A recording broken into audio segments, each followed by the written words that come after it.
Welcome to CPA Australia's Know Your Risks Lesson from PI Insurance Claims live webinar. Presenting today, we're joined by Drew Fenton and Monique Solis. We're also joined by the chair of the webinar, Michelle Webb. She is a Public Practice Knowledge Executive at CPA Australia. I'd like to welcome Michelle into the webinar. Hey Michelle, you're now unmuted. Over to you. Thank you, Arjun. Hello everyone and welcome. Thank you for joining us for today's event. Drew, who is also a CPA, has extensive experience in PI insurance. Drew's firm, Fenton Green, is the broker for CPA Australia's professional indemnity insurance policy offer for public practitioners in Australia, and partners with CPA Australia in the provision of risk management education for members.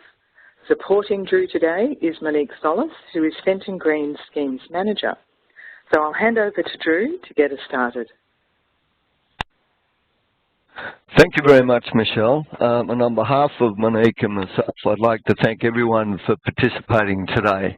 What we'd like to do is just give you a little bit of an insight into, from our perspective, the risks associated with being a public practitioner, how to identify those risks, and possibly how to control them and look after them as we go forward.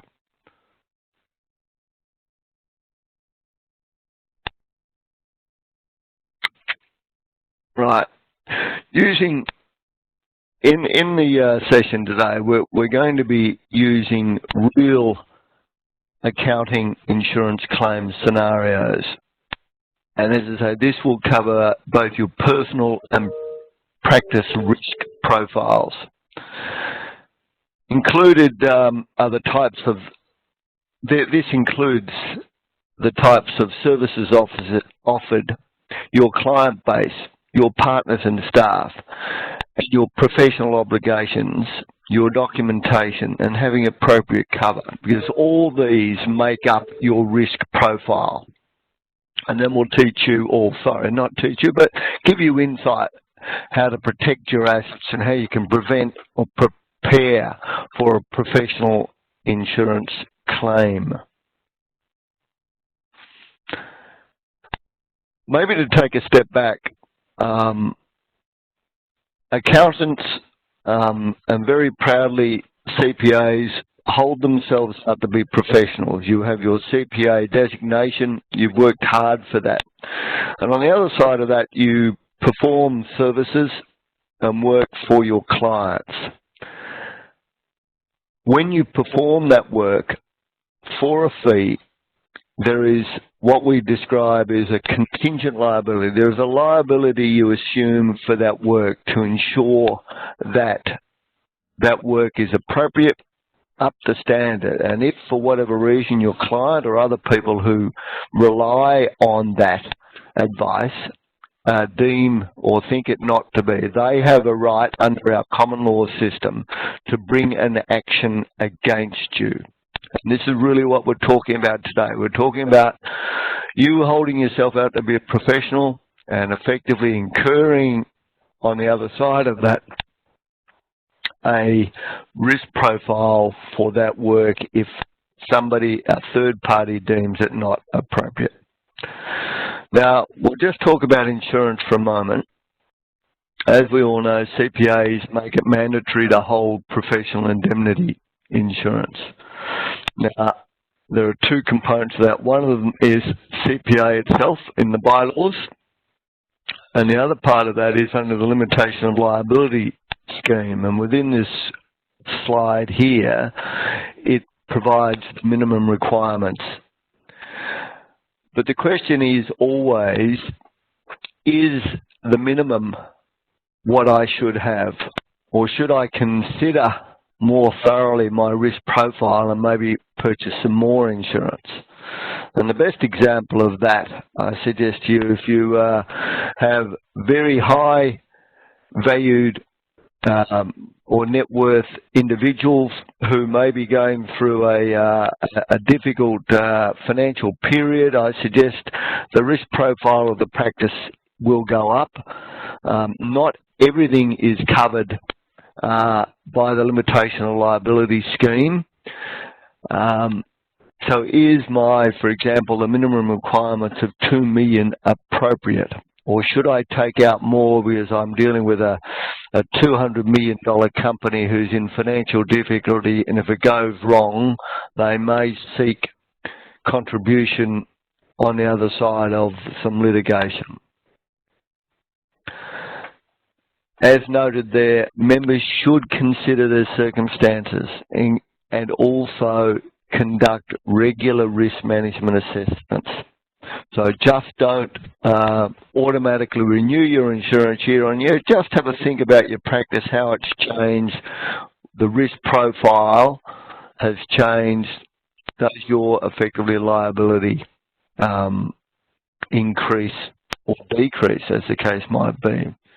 And obviously there are some links there for resources back within CPA's database. Questions to ask yourself: how do I determine what PI insurance cover I need? This really comes down to the basis of your client base. If you're high net worth companies or individuals, you have a higher risk profile than somebody who has more PAYG clients.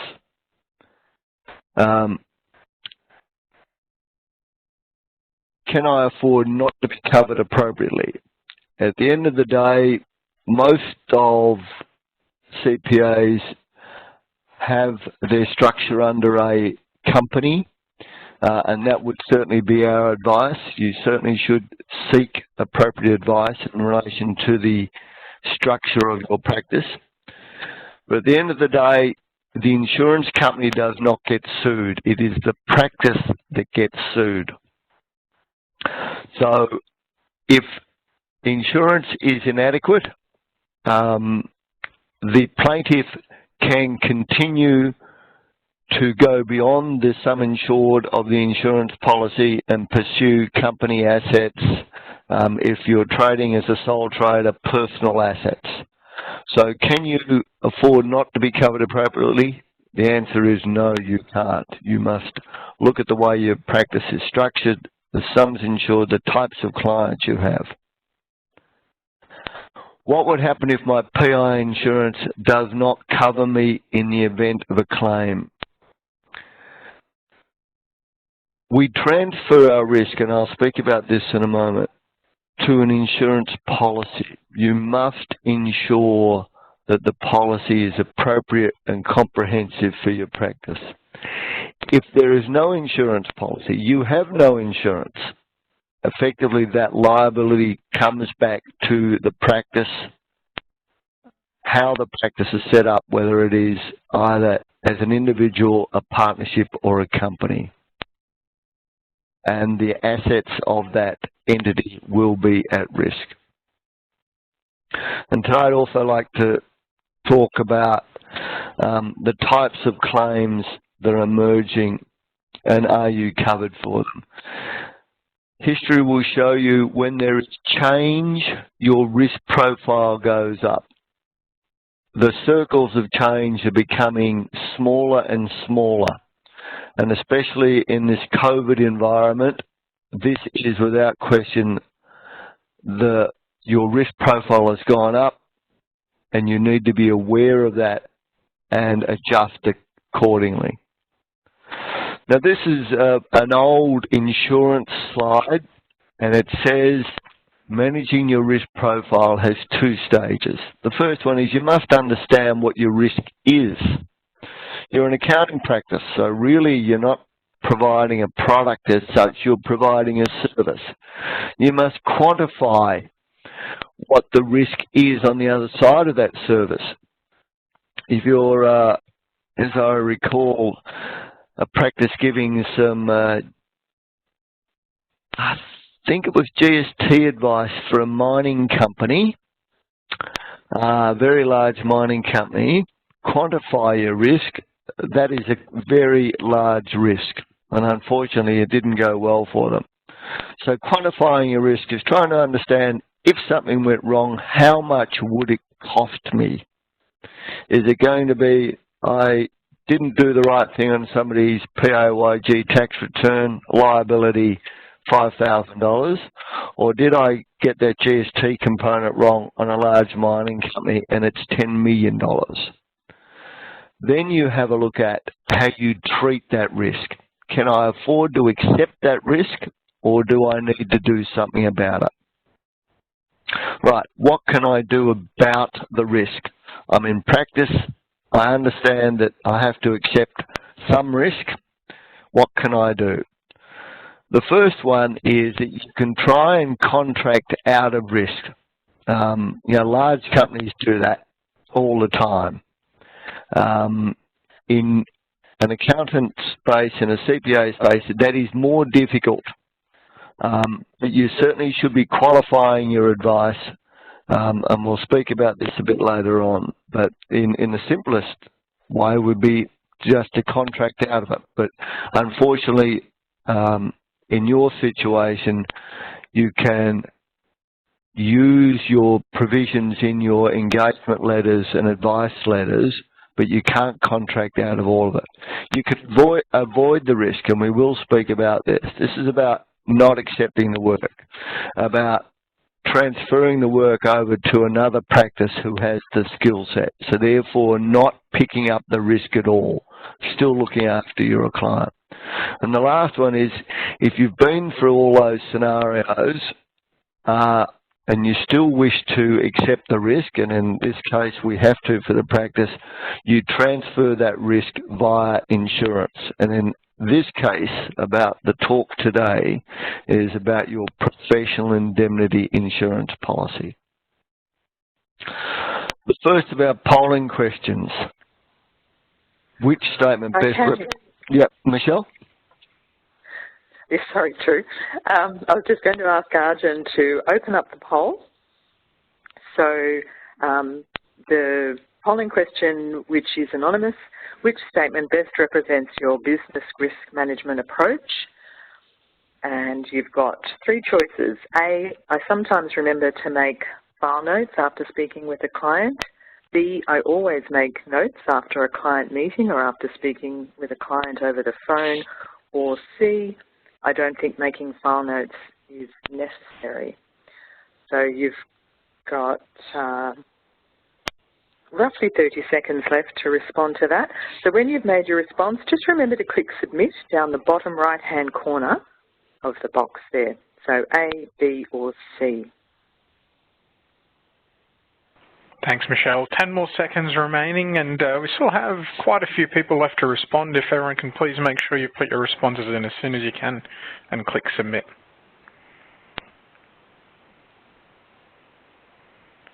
There you go. Poll results are up. Okay, Drew, over to you. Thanks, Michelle. The reason we ask this question is if we get into a situation where a third party, and normally a client, brings an action against a practice, the mediator or a judge will say, well, in your defence, what have you got? If it's hearsay, I didn't say that, compared to the plaintiff, invariably in the systems, the way it works, the plaintiff word has more gravitas than yours. The way to rebuff those accusations of you not doing the right thing is by having file notes. If you can clearly document after discussions, have those and provide those in the defence situation, they are gold. And that is the best form of defence if you have a case where a third party says you've done them wrong.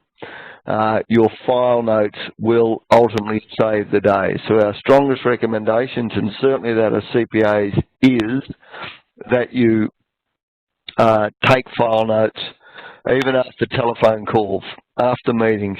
And also it is good management to also confirm those notes back to your client so there is no misconception about what the intent is.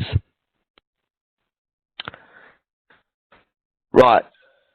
That question leads into, we we know we have a risk. So what we've got to try and do is control it as best we can.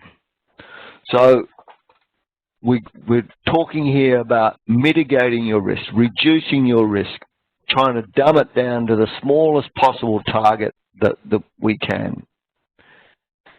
And maybe we just might talk about what is your biggest risk. There is no question the biggest risk in your practice is people. There are two sorts of people, those within the practice and your clients. So I just leave that thought with you. That is the risk. Now, we talk about appropriate documentation and file keeping. That was the file notes, but we also must have, if ever possible, and our view is definitely for each client, a letter of engagement. It tells the client clearly what you are going to do, but equally as important, it tells them what you are not going to do. You are not engaged to do certain tasks, audit, management. If you're only engaged to do tax, you're not engaged to do budgets. So that is very important. And as I say, it irks me no end that auditors get dragged into theft matters.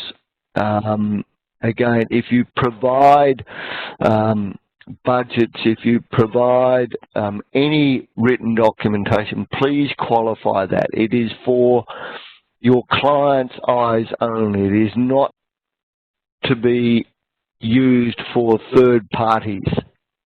So qualify all the documentation you provide to your client. As mentioned earlier, know your mandate.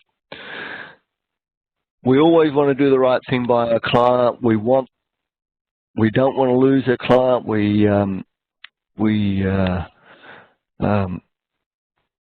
think we have a good knowledge, but this is an ever-changing world, and especially in this current COVID environment about job seeker, job keeper, all these sorts of things.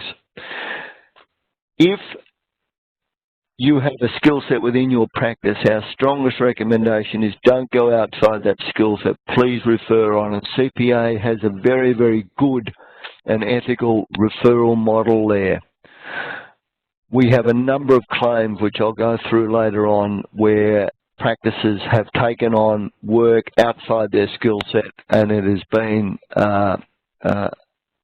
significant damage to the practice and ultimately a very large insurance claim. Review your client list regularly. Remember what I said? The biggest risk to your practice is your own staff and your clients. If you have a bad client, if they are tardy, if their bookkeeping isn't up to scratch, if you question their integrity and their honesty, my advice is get rid of them. Go and have lunch. You won't have to worry about them. You may lose some dollars, but look and try and replace them with a good client. Again, people, risk. Know your partners and employees. This is a very difficult world, complex, high-pressure world. Make sure that your staff are well looked after. Make sure they take holidays. And that's the same with your partners. Again, we've had a number of claims where there have been various incidents, and in our view, we put down one of the basic causes of this to mental issues within families or within individuals. Please send out the bill for the work done and chase up your clients. Our observation is accounting practices are tardy in relation to their debtor process. If you chase up that debt, you will quickly find out whether the client is unhappy and hasn't paid. If you leave it 6 months, it can be a real problem. So the quicker you find out your client's not happy, the quicker you can resolve the matter, and less chance it'll end up in litigation. Always act professionally. Now, this is sometimes hard with clients. You are skilled. you are a professional and some of your clients, you know, are good, honest, hard-working people, but maybe just don't have the business knowledge, obviously, that you do. So always act professionally, courteously, in writing, as best you can. And so we've spoken about insurance, and I suggest to you appropriate insurance. You have a number of risk profiles, the practice, public liability, professional indemnity, and even your personal insurances. Seek advice from a professional who has a very good skill set in your area. There are a number of different insurance policies out there for accountants. Some of them are better than others. Insurance is a complex legal document, and I'll just explain this. Professional indemnity policies are taken out on what they call a claims-made basis. So when the claim is made, the policy you have in place today will protect you. Unlike all the other policies you take out, which are what we describe as occurrence-based wordings. So therefore, when the incident occurred, the policy you have in place that day will respond, e.g. a workers' comp policy. If somebody injured themselves 5 years ago, they make a claim today, you would go back 5 years and find the policy. Claims-made policies are designed for professions providing advice. So if you change policies from year on year with a different insurer, you must be very careful that the cover is the same, because if there is less cover this year, that means that you have no cover for any previous work that you've done in that area. And there was a very classic claim many years ago. A practice moved out of audit, took out a cheaper policy for about $100 less that didn't provide cover for audit. 6 months later, they got sued. At the end of the day, those 3 partners in that practice were declared bankrupt because they had no insurance cover for it.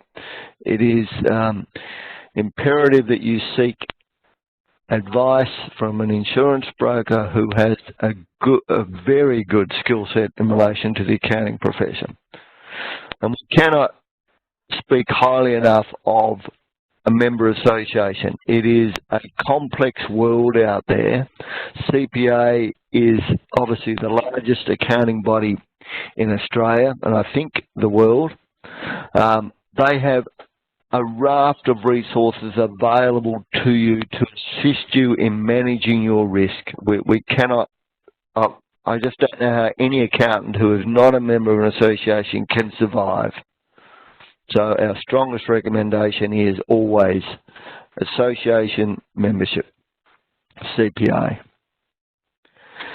Let's talk about some claims, because this is where you, in practice land, these are the things that can go wrong.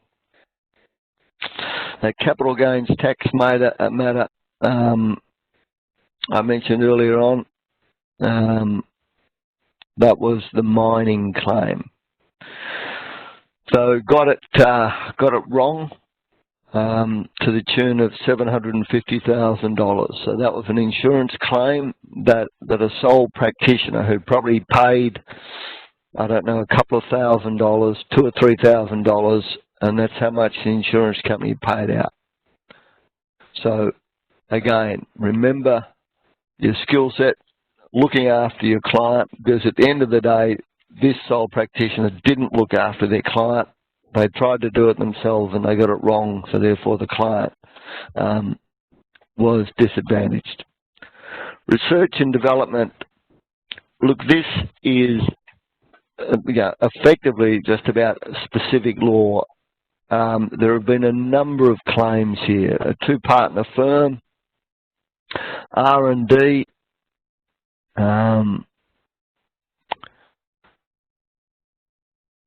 if you read through that, the ATO found that the client had failed to substantiate and demonstrate. So the R&D activities are not just spending money on research and development. It must be on a specific topic that is really not available in that that digital world. The accountant didn't have the skill set there. And the ATO ordered the client to pay the tax shortfall and penalties. So this is where the accountant gets or incurs the liability, that the client has to pay the appropriate money back, but the ATO penalties, by the look of this, was over $150,000 plus legals. So again, stick to that old saying, you're knitting. R&D, a difficult area. Business restructure. Again, we must look at our client. What is the intent? Why are they doing this? All those things add up to, in this case, only a $1.5 million claim. So at the end of the day, the accountant did some work. The ATO determined that over $7 million would be considered assessable income for a particular financial year. This resulted in combined tax liabilities, general interest charge, and a penalty of over $3 million. The client issued proceedings against the firm, and as a result, $1.5 million was paid out. Audit services. You heard me say this earlier on. I hate it every time we get an audit claim that effectively an employee had been stealing from their client and the auditor gets dragged into it. As you most probably know, it is not the intent of the audit to find theft within the audit process, but invariably the accountant always gets dragged into it. This particular one I know well, a not-for-profit audit, this one, and there was a bank involved. The whole claim was in excess of $2.5 million. The bank was involved. Very complex matter. The legal costs for that were, I'd suggest, around about $200,000.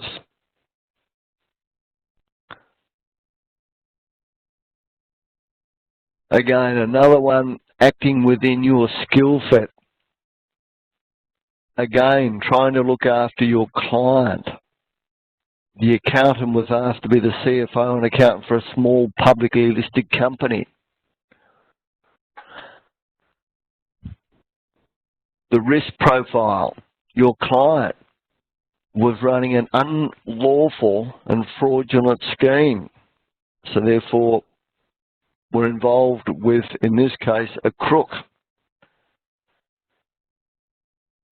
So at the end of the day, it was deemed that we breached the duties of our fiduciary duties owed to the plaintiff, and we breached the Corporations Act. The claim on this one is $2 million. So for a small CFO, which would have been a administrative issue and a few accounting duties, that practice is, I would suggest, just about doomed. The sole practitioner has been dragged into court. $2 million is what is going to be paid out on that, and obviously significant legal costs. Again, looking this time maybe within your practice, those who have larger practices, partners, etc. This one was a 3-partner firm one of the partners was putting through falsified invoices from suppliers. We don't know what our partners and employees do after they leave the office at night, and in this case leave their lounge rooms and turn off their computers. But history will show you that in tougher economic times, the incidence of theft goes up, and also the incident of it can't be my fault that I went broke goes up. We will see going forward, the Australian Bureau of Statistics suggested there's going to be in excess of 100,000 bankruptcies going forward over the next couple of years. I can say to you, or say to the accounting profession as a whole, accountants will get dragged into a significant number of those when the receiver, manager or administrator is looking to recover monies for employees or creditors. So they're going to be challenging times for the accounting profession going forward. As I mentioned earlier on, risk profiles change, and they're ever changing, and they're changing more quickly now than they ever have. And as I say, job keeper, job seeker, we just had our first job seeker claim the other day. The client was blaming the accountant for getting it wrong. We just list some of them here for you to consider. Research and development, we've spoken about that. Our strongest advice is hand off to an expert. We strongly recommend disclaimers in all the audits. We find that some of the audits, I only do a couple, and they're just for mates of mine. The problem is, when you send something out of your office, where does it end up? Oh, it's just going to my client. I suggest no, it isn't. And especially if it's an audit, it will go to a bank, it could go to a prospective buyer, it could go to a money lender of some description. So just be very conscious when things go out of your office. You must try and assess where they're going and qualify them at every turn. We've seen a number of non-core accounting activities, and look, you can read that. I think the best one I've heard of, or the most obscure one, is that one of our clients was asked to undertake secretarial work for a client, and this included collecting the mail. That little task cost the practice about $100,000. They went and collected the mail, but just forgot to open the envelope. In that envelope, there was a request for anybody who wanted to object to a development. They had 30 days. The letter wasn't opened. The time frame closed, and as a result of that, no objection was put in, and the accountant's client claimed loss of in excess of $100,000. So those simple tasks, there is a liability for undertaking them. So, you know, the easiest thing in the world is to say no. If we said no to anything, we wouldn't do any work, we wouldn't have any clients. We understand that's not practical, but please consider when you undertake work for practice, and especially if it's non-core accounting activities, what your exposure is, what is the fee for service, is it worth it? COVID-related issues, this is always difficult. I expect that most of you are working in separated venues now at home, maybe a couple in the office. Victoria, we're basically just about all working from home. We must think of the mental health of our colleagues who can't separate work from their pajamas. We must think about people, an expert not doing the work. We must think about keeping up to date and how you disseminate information about new legislation, the government support packages. And we also must consider the risk of cyber claims with not being logged into your secure network at work. Do I take my computer down the road to the coffee shop? So they're all as soon as there is change, your risk profile goes up. So over to you, Michelle. Thanks, Drew. Arjun, if you could pop up the next poll. So this one, have you been the victim of a cyber attack? Again, your response is anonymous. 3 choices, yes, no, not sure.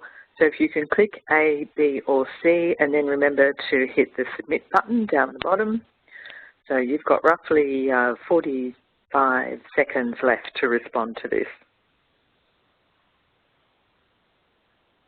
Thanks, Michelle. We've got about 60 respondents, still just over 100 to go. If everyone could please ensure that they do put in a response.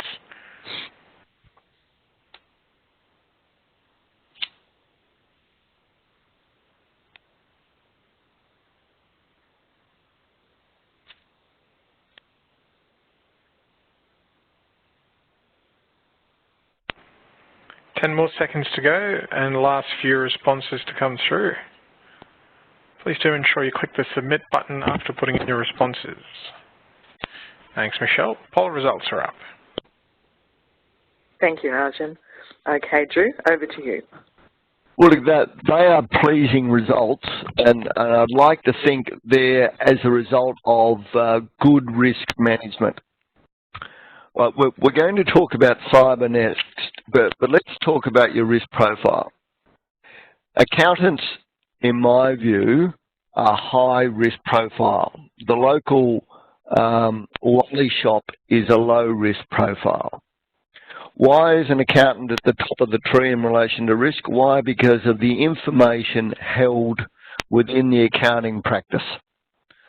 All right, so if I'm a hacker, I know that if I hack into an accounting practice's system, that system will have in there data on the clients. It will have name, address, family names. It will have tax file numbers. It will have business details. It will have all the financial information on those people. So to me, that is a highly valued risk, highly valued prize for a hacker, where the local lolly shop might have a couple of credit card numbers and the rest is cash. So for a start, you must understand that you are at the top of the tree. You're a 9 out of 10.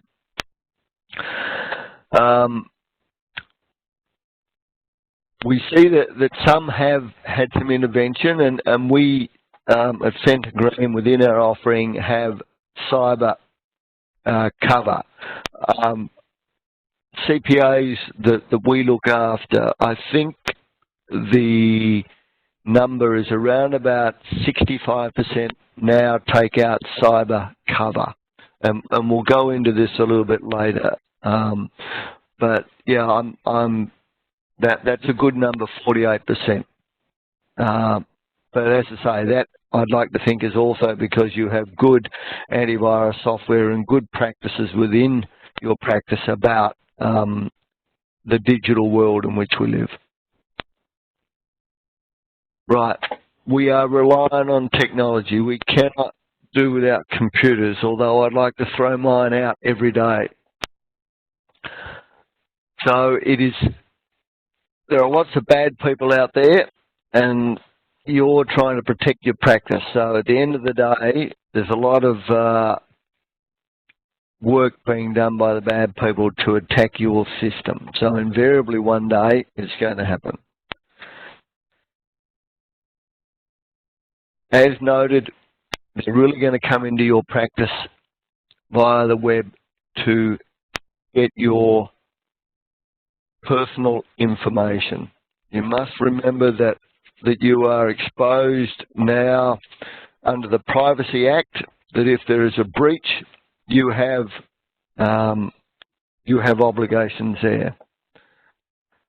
Cyber can kill a business, and we've had a number of claims here where the practice has been out of action for days, if not weeks. And you must have a plan on the other side of what happens if you have a cyber attack. And certainly cyber insurance can help you there. Right, cyber claims example. Crypto locker. I'll just put all these up and then we can have a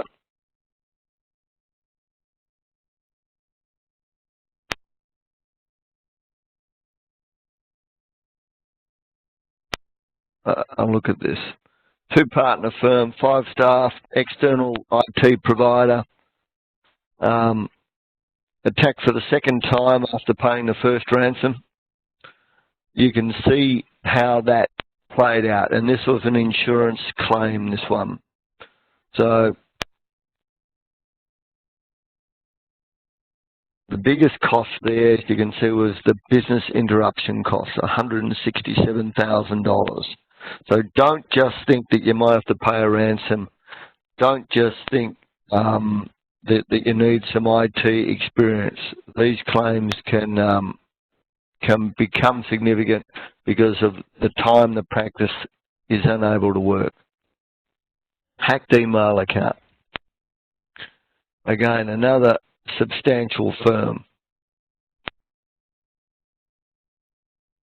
We see this a lot where they jump into your system, they wait and see how money's transferred, they wait and see how information and clients interact with the practice. A lot of accounting practices transfer money for and on behalf of clients. This one here, the hacker just changed some account details. The funds were transferred. And that's the result. A $90,000 claim. And these are very, very common. We've had a number of these claims. The list of claims goes on and on and on. But what can we do about it? Well, what we can do is have a look at controlling the risk by taking out insurance. And this is a slightly different cover to your professional indemnity, because this also covers what we deem to be first-party losses.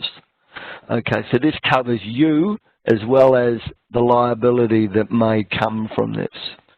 So losses to your business are things like hardware, software, these sorts of losses. Losses to other, and that's losses to third parties.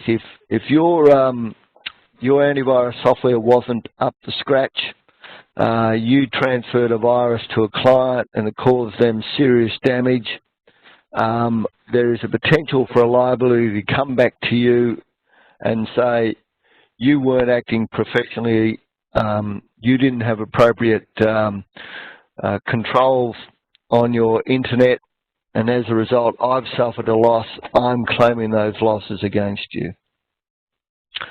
Cyber event response costs. These can be significant. As noted, you are caught, accountants are caught under the Privacy Act. Because of the sensitive information, you do not get out of that being a small enterprise.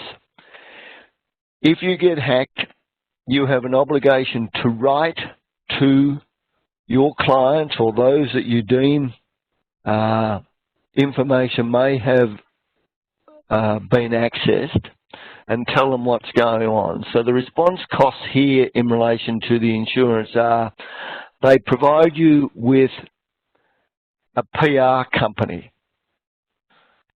And the PR company says, what is the message we want to get out? How do we get it out? And I don't know if anybody here gives blood, but a couple of years ago, the Red Cross got hacked, and they were very good with their information. They said, we've been hacked. Then they said, what was hacked? And then they said, you know, about 3 weeks after that, we don't think any information's been used, but they were very good with their correspondence. So the response costs, as well as getting your business back up, can be significant here. Your business interruption, this is the time that your practice cannot work because you're out of action. And the best example of this was a small practitioner got a ransom demand, said, don't worry, I've got backup, closed down the computer, lost all their data, not a problem at all. They went to put their backup disk in, and they had no software at all on their computer. It wiped everything. So then they had to go down and buy all the new software and install it. And you'll never guess what, the new software was not compatible, because obviously it was a later version than the backup. So effectively, they were out of action for in excess of a week, buying new software, installing new software, and then having the backup disk translated over to the new software so it can be read. And then we have the straight out cyber crime. This is where a ransom demand is made upon you. Now, insurance is a good corporate citizen, and it is not normal for insurance companies to pay ransoms. There are a couple of incidences where this is built into the policy. In this case, because you have an outside entity looking after you in relation to the cyber claim, they can determine whether it is better off to pay the ransom than move another way to put you back in the business. Now, paying a ransom to crooks, well, funnily enough, the crooks in this case are very honest.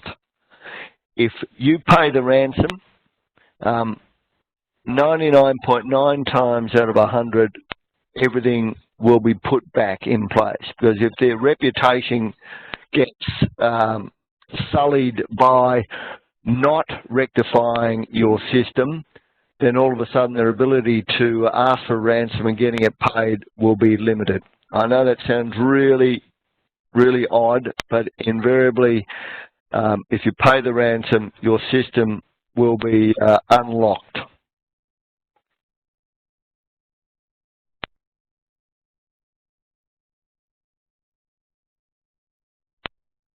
Remember my theme about this change, working from home increases your risk profile from cyber.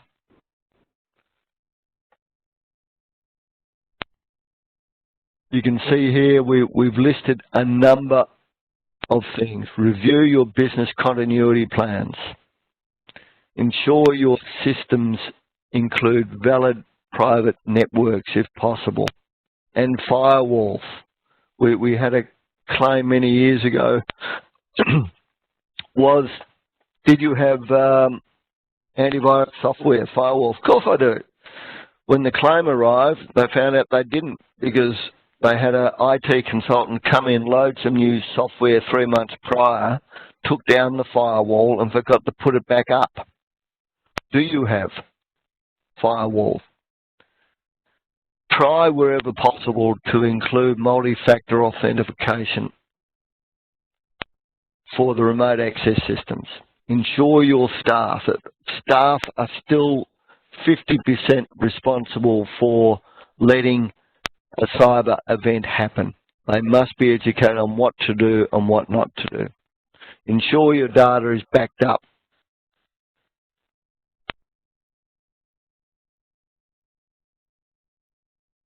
Make sure your staff working from home have physical security measures in place to minimise the risk for information access used, modified or removed. you know, put your work computer away at night. Try not to use your work computer down the local coffee shop on an open network. As I say, you've got to understand the risk profile and ensure wherever possible you only use the work environment. Make sure, as I say, your laptops and devices are secure, they have logins, etc., etc. And dare I say, yeah, they're the major ones, but obviously I'm sure you can all think of others that should be.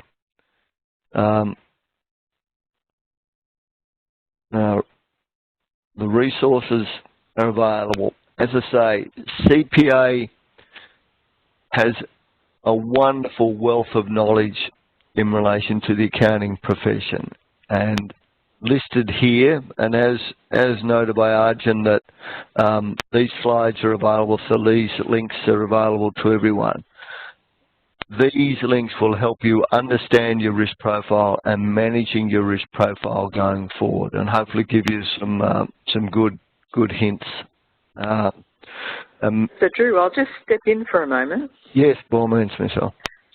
So as we're heading into the resources slides, I'll just ask everyone if you have any questions to type them into the chat box. We've got just less than, we've got about 8 minutes remaining on the webinar.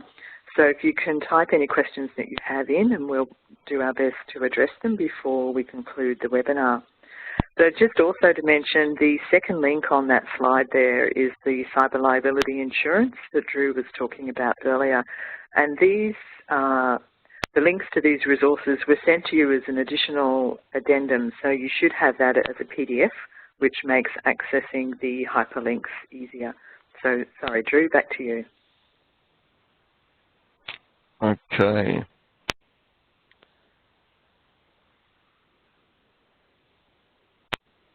Any questions coming in?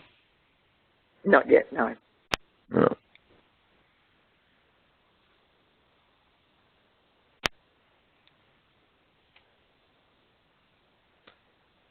So I might just mention that one of the links that we have on the slide relates to a podcast about managing your insurance risk, which is a companion piece to today's webinar.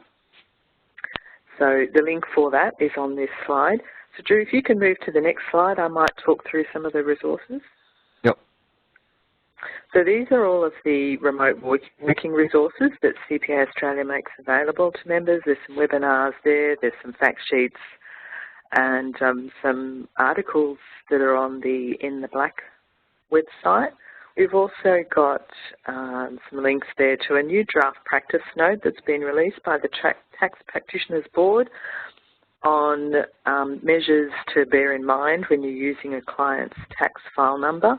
If you want to make any submissions to the Tax Practitioners Board on that draft practice note, then there's still a little bit of time that you can do to make any comments that you may have, and you can also access the email address for that on the link that's there.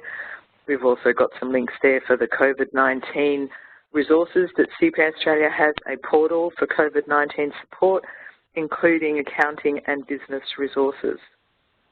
So Drew, if you can move to the next slide. So these webinars that are available between now and the rest of the year, if you want to go onto an advanced list to be kept informed about webinars that are available for 2021, then you can email me. My email address is there, and I'll notify you about resources and webinars that become available. So we've just had a question, Drew, come through from Vishal. As an employee, can a CPA be sued for wrong calculation of R&D tax benefits or similar tax calculations? The employee has made it clear to the employer that he is not an expert, but he does not have it in writing. Right. The simple answer is no. Anybody relying on that advice has to effectively sue or take an action against the entity that provided the advice. Even though an employee, like in every situation, provides information, product or advice, in actual fact it is the practice that provides the advice, okay, the practice. So and that will either be the sole practitioner who heads up that practice, a partnership, or a company, which is the practice. So an individual, and we see this a lot, get named on the writ or the statement of claim, but in reality, that is only semantics. It is the practice that provided the advice, it is the practice that received the money, and therefore they accept the risk. Thank you. All right, so we have no more questions that have come through. So just a reminder, there's a number of complimentary webinars listed there. Depending on your location, these may or may not be available for you. You can email me if you have any questions about the upcoming webinars. But I'd like to thank Drew, and I'd like to thank you all for attending, and we look forward to seeing you at our next event. And I'll hand back to our host, that's Arjun, to close the webinar. Thanks very much, Michelle, and I'd like to thank everyone for the presentation today. It was a very nice webinar, and thanks to all our participants today for your attendance and your interaction.